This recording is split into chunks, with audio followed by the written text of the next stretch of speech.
numbers on scientific notation. For the most part, on your pre-test, you guys did a really good job with scientific notation. There are some people who had 2 decimals in their answer for whatever reason, or just didn't know how, but that was very, very few of you. So I'm just going to show you how to do scientific notation in the calculator. Type in 5.13. Do this with me so you can make sure you're doing it correctly. Times, and this is the hard part to enter. This is going to be 10, a little button that has y to the x, then 3, then that positive negative button. So 5.13 times 10, then you're going to hit this button above the division sign. That's going to say I'm going to do an exponent now. That exponent I want is 3, but make sure you do negative 3. You have to hit the negative at the end, and then hit equals. You get 0.00513.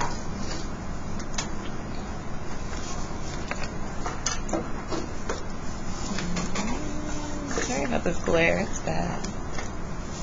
Okay, we'll just go like this.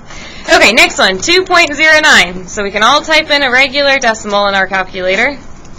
Times 10. The exponent button is above that division sign. 2 negative, so this is what our exponent's going to be. Hit equals, and we get 0.0209.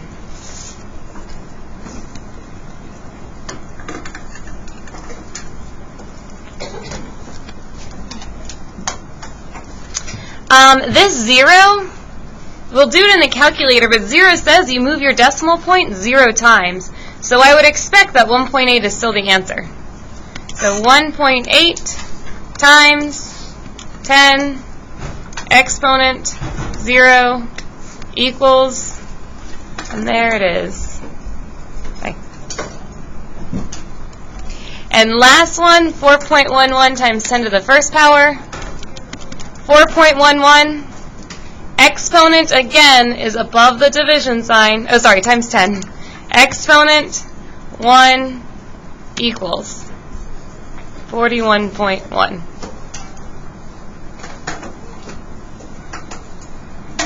You can do that with any exponent. Like if you wanted to find out what 8 to the 7th power is, you would hit 8, exponent 7 equals. That's just what that button does, the y to the x. Okay. Yeah. I got a negative for the second. For this one? Yeah. Because it's... Okay. 2.09 times 10. Exponent, you hit 2 and then do negative, and then you get this decimal. Negative exponents are not negative numbers, they're fractions. Okay, I guess Yeah, that's okay. 10 to the negative second power is really 1 over 10 squared, and that's just what a negative does. It's an inverse. So this is 1 over 100, which is a fraction, which is why this becomes a smaller number. You're multiplying by a smaller fraction. Okay, if we're plotting things on the number line, we're going to change everything to a decimal. Now, that is not 100% required. It is recommended because I find that students have an easier time working with decimals instead of fractions and percents. So negative 3 halves is negative 3 divided by 2. This negative on the outside means that that's 3 halves, which is 1.5, and then it's a negative number, so negative 1.5. Negative 1.5 is between negative 1 and negative 2. To change a percent to a decimal, we divide by 100. 200 divided by 100 is 2. Negative 2.5 is already a decimal. Make sure you understand how negative numbers work on the number line. Negative 2.5 is between negative 2 and negative 3, exactly halfway in the middle.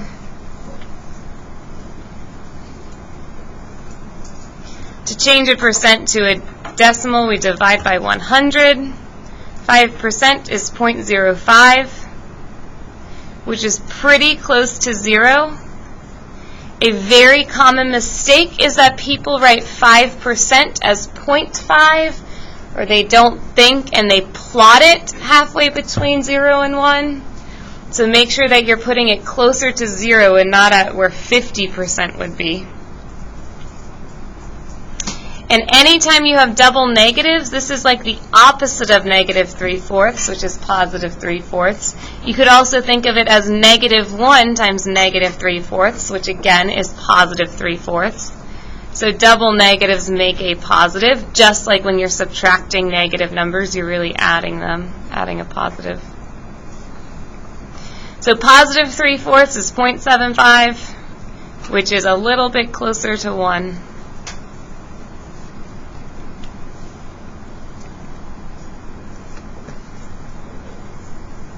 Questions?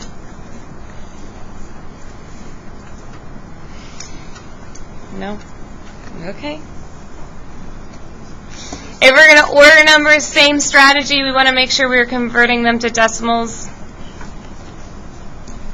Once we convert them to decimals, we want to make sure that we're comparing place values.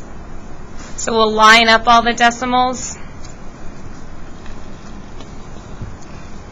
Negative 2/3 is negative 2 divided by 3, which is negative 0.6 repeating.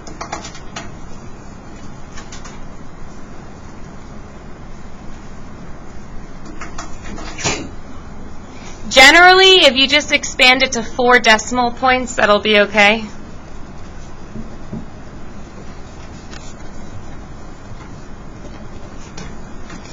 Um, 0.5% is 0.5 divided by 100, which is 0.005.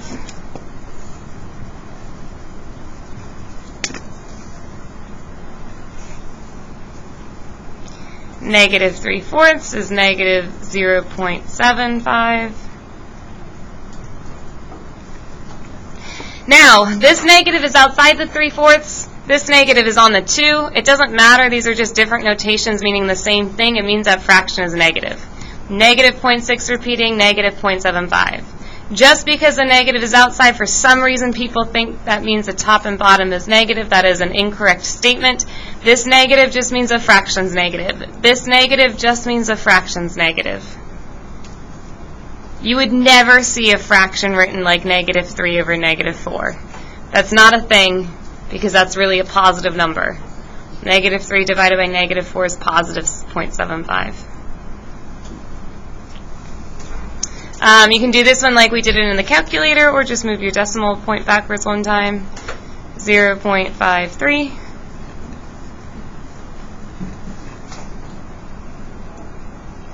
And then 1/30th is 1 divided by 30. 0.03 repeating.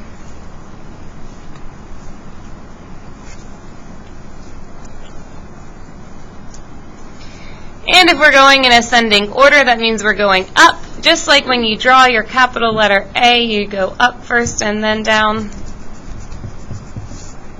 So ascending means to go up, like planes are ascending when they take off. So we want to start with our smallest number first. That means small to big. If we look at these numbers, 2 of the numbers are negative. Negative numbers are always smaller than positive numbers. We compare place values. These both have a 0 in the 1 spot, so we'll look at the tenths. The next place value we're comparing is negative 6 compared to negative 7. Negative 6 tenths or negative 7 tenths. Negative 7 is more negative than negative 6, so this is my first number.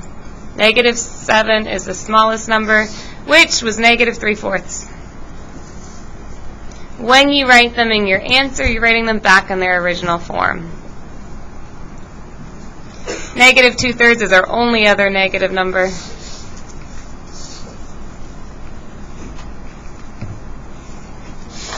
So then we'll compare these positive numbers. We're looking for our next smallest number. These all have a 0 in the ones place, so we have to move to the tenths place. We have a 0, a 5, and a 0. 0 is smaller than 5, so we're comparing the first and third one. Again, we're looking for our smallest value, so we have a 0 or a 3, and 0 is smaller than 3, so 0.5% is the next smallest number.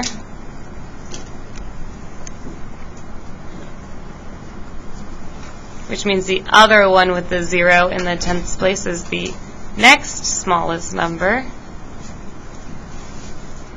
And 5.3 times 10 to the negative first power is the biggest number. A common mistake people make on this problem is they see this negative 1 and they think that means that answer is negative. Make sure you use your calculator to find out that that's 0.53 and not negative 0.53.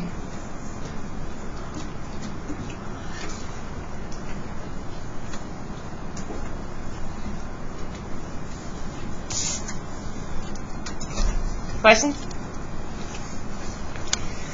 Okay.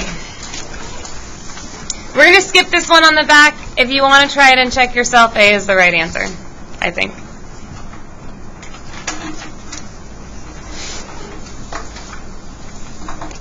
This one is, you just have to read it really. 320% is 3.2. 5.629 times 10 to the 0 power is 5.629. We did one like this on the front.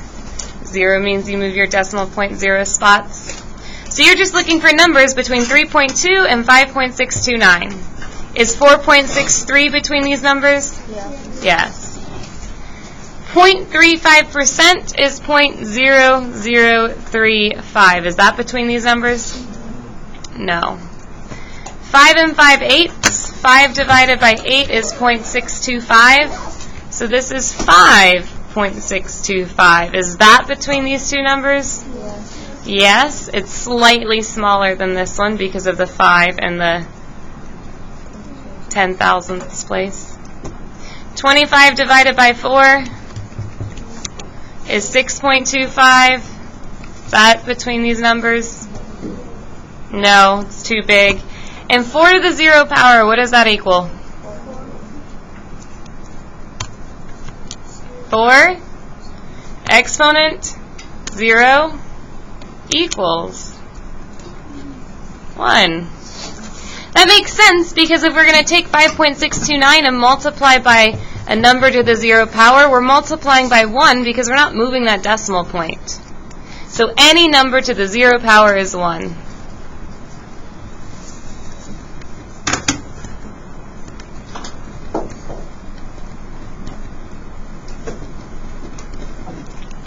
Most people will circle this on their test because they'll say 4 is between 3 and 5. And that's wrong because this is 4 to the 0 power, which is 1. This is the one people get wrong.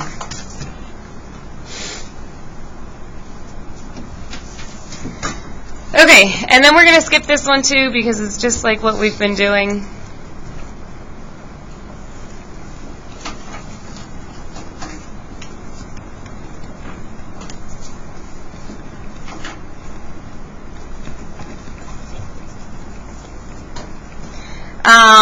This is just like a formatting issue, so make sure you put the biggest number at the top and the smallest number at the bottom, and it tells you how to do that right here.